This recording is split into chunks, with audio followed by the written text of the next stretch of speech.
display fireworks enjoyed by millions across the country. But fireworks are explosives that require great care in handling and storage, and particularly when attempting to dispose of them. April 8, 2011, a tragedy in Waipahu, Hawaii, near Honolulu. An explosion and fire killed 5 workers at a hillside storage facility used by Donaldson Enterprises Incorporated, or DEI. The company had been hired by a federal contractor to dispose of illegal fireworks seized by the government. The Chemical Safety Board investigated and found that there are no national standards for safely disposing of fireworks, and the company's procedures were extremely unsafe. Fireworks have been around for centuries, so we were surprised to learn that there are no good practice procedures for their disposal.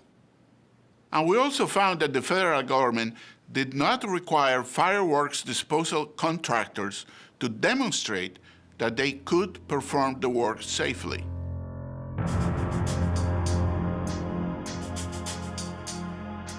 When federal agencies seize illegal imports, they are typically turned over to a single large federal contractor for storage, sale, or disposal.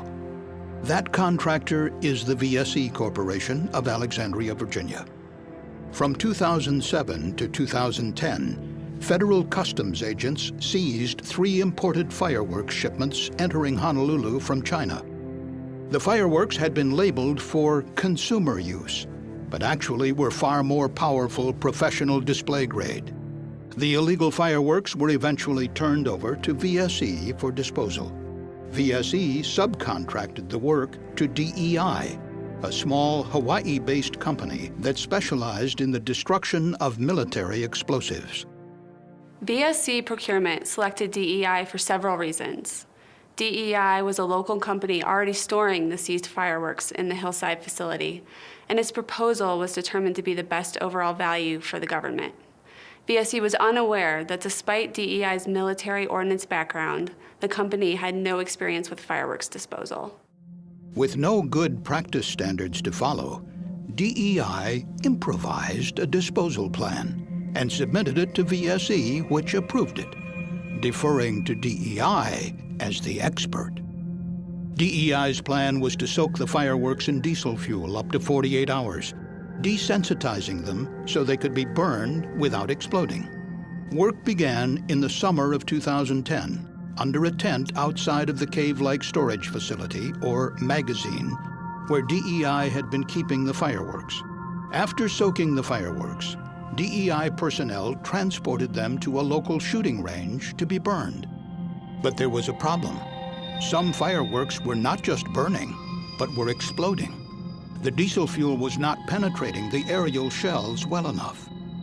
DEI then decided to disassemble these firework tubes by hand and cut 1-inch slits in the aerial shells so the diesel fuel would soak in better.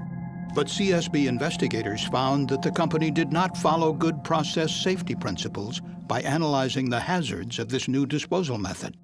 Disassembling the fireworks was a major change to the disposal process. Good safety practice would have called for a thorough hazard analysis, as well as a comprehensive review of the potential safety impacts of the proposed change. But this was never done. Instead, in March 2011, to speed up the process, DEI changed its protocol yet again. Now, DEI workers began filling separate cardboard boxes with aerial shells and loose black powder, a highly explosive mixture of charcoal, sulfur, and potassium nitrate used to propel the fireworks into the air. Once again, DEI did not analyze the safety implications of the procedure change. This procedure dramatically increased the explosive hazards inside the magazine. Ali Reza is an explosives expert and worked with the CSB on the DEI investigation. As you're physically breaking up the fireworks and separating these charges, you're exposing yourself to the black powder. Once you have loose black powder in contact with materials that can create friction, an ignition is extremely likely. On the morning of April 8, 2011, under the tent outside of the magazine, 5 DEI employees were taking apart 1-inch firework tubes known as Sky Festivals. A 6th worker was cleaning up inside. Using metal tools, the DEI workers cut the firework tubes and separated out the aerial shells and the black powder. Around 8:30 a.m., as the workers continued to take the fireworks apart, it started raining. The 6 DEI employees began moving the boxes of black powder, aerial shells, and partially disassembled fireworks to just inside the magazine. One used a metal hand truck. In addition, the workers brought in folding metal chairs, a rolling office chair, and the metal tools. 5 employees remained inside the magazine as the supervisor stepped outside to make a phone call. Just before 9 a.m., there was a loud explosion. Fireworks began shooting out of the magazine entrance as the supervisor scrambled to escape. As the blaze spread, fireworks continued to ignite. The explosion and fire fatally injured the 5 Donaldson employees inside the magazine. One victim was in his 50s. The other 4 were young men in their 20s. The CSB determined the explosion was likely triggered when pyrotechnic powder on the floor of the magazine was ignited by heat, shock, or friction, as DEI employees moved materials around inside. Another possible ignition source: static from household trash bags that were being used to line the boxes of black powder. While the exact ignition source could not be determined, strong possibilities include friction from the office chair rolling over the loose explosive powder on the magazine floor, or a metal spark from the hand truck, which was blown over 100 feet from the magazine entrance when the explosion occurred. Once the powder ignited, fire likely spread to the boxes of disassembled firework components, setting off the mass explosion. The CSB found the root causes of the explosion went far beyond DEI's flawed procedures.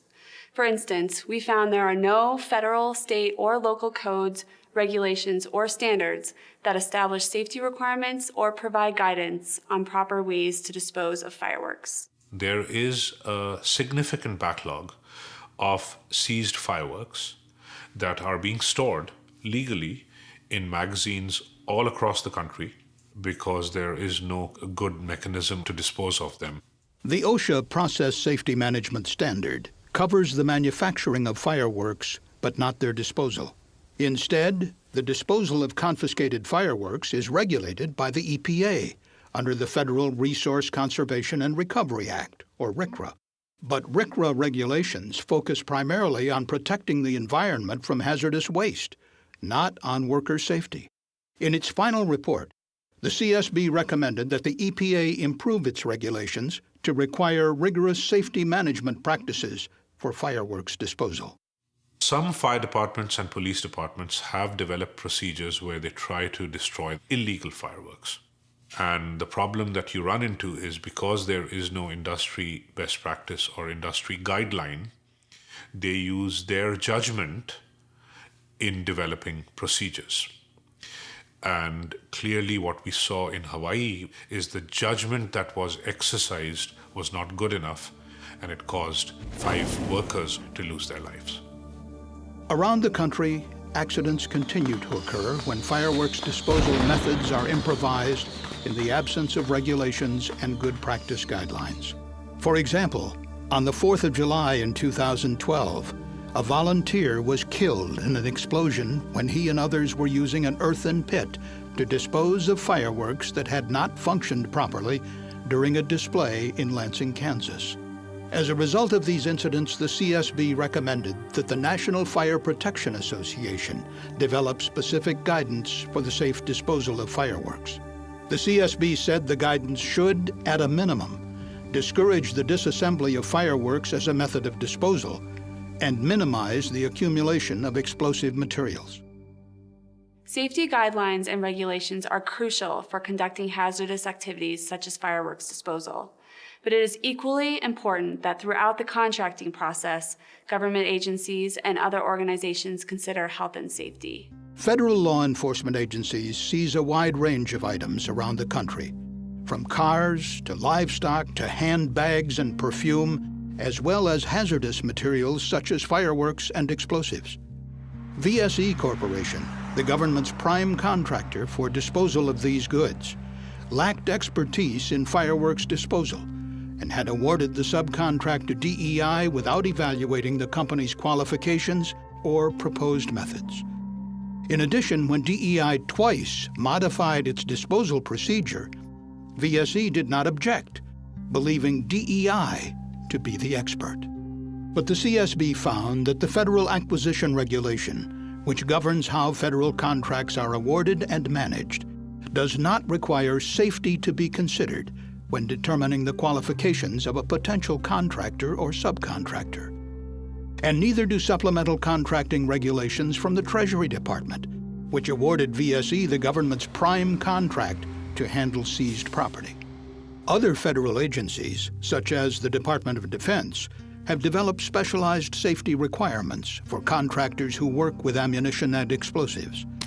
But in the case of VSE and DEI, this kind of strict contractor oversight was lacking.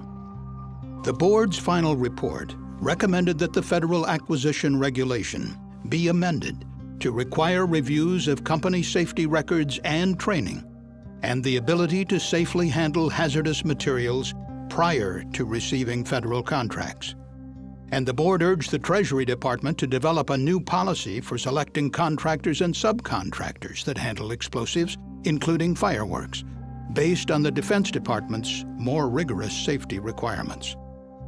The key CSB findings: fireworks disposal accidents can be prevented through comprehensive safety requirements, adequate contractor selection and oversight, and new good practice guidelines, standards, and regulations.